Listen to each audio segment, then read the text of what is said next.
C.S. Lewis, falando sobre o luto, ele escreve que o luto é como se fosse um véu invisível que é colocado sobre nós e que nos desconecta com a realidade externa à nossa. E eu me identifiquei muito com essas palavras dele, porque nos dias que se seguiram o falecimento da nossa filha, a gente percebeu e se sentiu dessa forma. Nessa parte 2 aqui dos vídeos de relato, né, sobre as coisas que nós fomos aprendendo com o falecimento da nossa filha, eu quero falar um pouco de algumas barreiras que nós enfrentamos nos dias mais intensos e como a gente aos poucos foi caminhando e lidando com essa realidade. No final do último vídeo eu falei de como a gente começou a mudar o nosso entendimento com relação a Thalita e sobre ela ter se tornado uma voz de esperança para a gente. Agora, nesse segundo vídeo, eu quero falar um pouco do reconhecimento da capacidade do Espírito de nos consolar, do Espírito Santo que eu digo. É engraçado porque é justamente os problemas e as dificuldades que revelam a grandeza da graça de Deus. É justamente os momentos difíceis e as dores que revelam o poder daquilo que foi depositado em nós. E nessa semana, nesses dias que se seguiram, eu estava ali no quarto com a Juliana, chorando e chorando, e eu lembrei de uma parte de um versículo que fala assim: tudo isso vos tenho dito para que tenhais paz em mim. E quando eu lembrei desse versículo, eu logo fui pesquisar e vi que é um discurso do Senhor Jesus ali, que está relatado em João, e é um discurso específico, que vai do capítulo 14 ao capítulo 16, na verdade até um pouquinho antes do 14, aonde, após Jesus identificar Judas como traidor, ele começa essas suas últimas palavras para aqueles 11 agora ali reunidos. E nessas palavras, nesse discurso, Jesus ele é bem direto e ele é bem específico. E ele, até os seus discípulos no final do discurso comentam: Senhor, agora estamos vendo que o Senhor não está falando mais por parábolas. E justamente por causa da preocupação de Jesus de deixar as coisas bem claras com o que estava para acontecer ali. E nesse discurso Jesus fala duas coisas muito importantes. Uma que é amar uns aos outros, assim como ele nos amou, que é um desafio para todos nós cristãos, diariamente. E em uma outra parte, ele fala sobre as dificuldades e os problemas que seus discípulos ali iriam enfrentar. As perseguições, as dores e tudo mais. Jesus foi bem categórico em deixar relatado o tipo de perseguição que eles iam sofrer, o tipo de problema que eles iam enfrentar, justamente para ele no final do discurso falar: tenho-vos dito isso para que tenhais paz em mim. É engraçado porque parece algo difícil de se entender. Como é que Jesus fala de problema e de dificuldade para que a gente tenha paz nele? Como é que ele fala de desafios e de coisas que muitas vezes vão nos deixar ansiosos para que a gente tenha paz nele? Então a gente começou a ver que o sofrimento que nós estávamos vivendo com relação a Thalita tinha o poder de revelar algo que até então nunca seria revelado, se não fosse pelaquela circunstância. E aquilo que estava para ser revelado tinha a ver com uma obra dele em nós, e não por nós mesmos.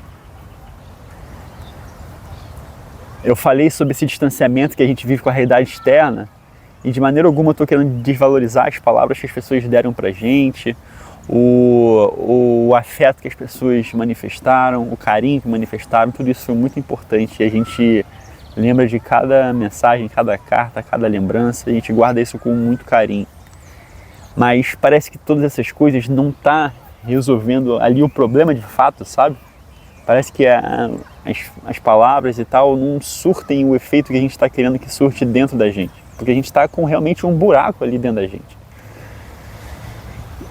E eu comecei a perceber que justamente esse buraco, ele apareceu não só com o fim de nos fazer sofrer, mas com o fim de revelar o Consolador, com o fim de revelar com mais profundidade aquilo que a palavra de Deus já nos assegura.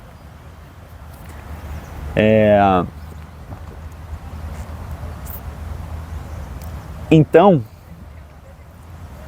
eu fiquei lendo João de fora a fora, fiquei lendo esse trecho, na verdade, do discurso de fora a fora, e eu percebi que dentro desse discurso tem uma fala muito importante, que ele fala: não foram vós que me escolheste, mas eu escolhi a vós, para que ires e deis fruto.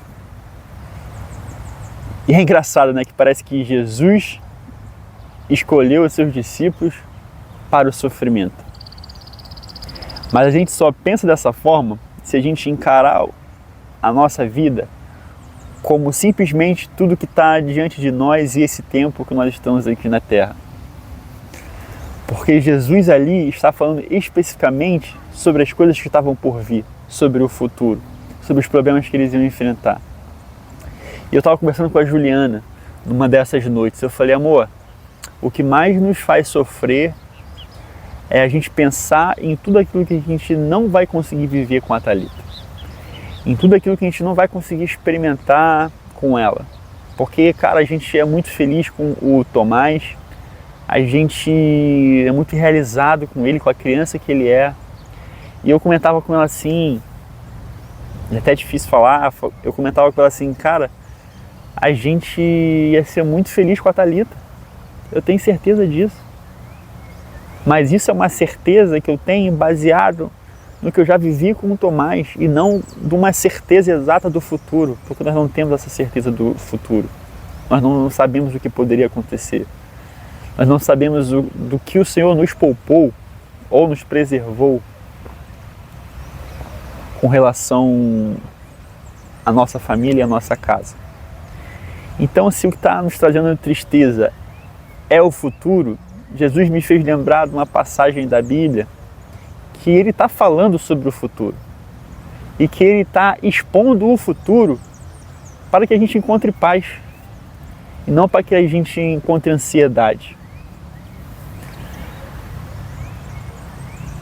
Jesus, na sua sabedoria, nos fez viver esse tempo, nos fez viver esse momento para que a gente encontre Ele, encontre a mão dEle em uma outra perspectiva. E já caminhando para o final e falando mais sobre o que eu vou falar no próximo vídeo, nesses dias que nós estávamos vivendo todo esse turbilhão de sentimentos e tudo mais, uns amigos nossos indicaram um livro. Esse livro fala sobre a doutrina da providência. Que ao ler esse livro, muitas das coisas foram se esclarecendo sobre a soberania de Deus, sobre a justiça de Deus, sobre a forma como Deus opera e Deus pensa o tempo. E para finalizar aqui esse vídeo, eu quero deixar como principal essa mensagem. Deus, o sofrimento e as tristezas não são um fim em si mesmo, mas eles são muitas das vezes um instrumento para nos revelar algo, para nos levar a um lugar de encontrar o Senhor em novas medidas. E para a gente foi encontrar esse Consolador de uma forma mais real, porque isso é a fé. É aquilo que a gente entende sendo praticado no nosso dia a dia. É aquilo que a palavra de Deus diz se tornando objetivo e claro para nós. E a gente só tem a agradecer, cara, uma capacidade do Senhor de ministrar o nosso coração e de falar a nós. E é isso que nós guardamos para esses dias. Então até o próximo vídeo, até o próximo relato. Obrigado aí por todos que estão acompanhando esse momento especial para nós.